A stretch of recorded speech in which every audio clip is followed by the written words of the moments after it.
Международното триенале сценичния плакат.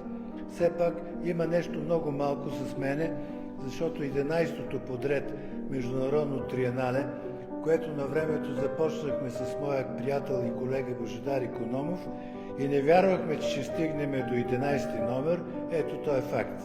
Искам да кажа, че колекцията селектирани международни плакати в София е на много високо ниво. Плакатите са много добри. Не виждам слаб плакат. И в сравнение и с всички останали международни изложби, които също са на високо ниво, да, държиме много висока летва. Триеналето протича наистина на изключително високо ниво, има много интересни работи. Не бих могъл да кажа, че имам някакъв свой любимец измежду авторите.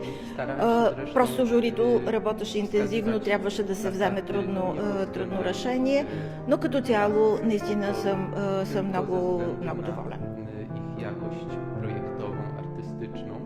И наистина, благодарение на друг наш съмишленик, Албена Спасова, която също без нея то не можеше да съществува, се намираме в това прекрасно пространство на целия първи етаж на Съюза на българските художници и отделно на още 3 места, където триеналето показва своите великолепни произведения на изкуствата. Не казвам плакати, а произведения на изкуствата.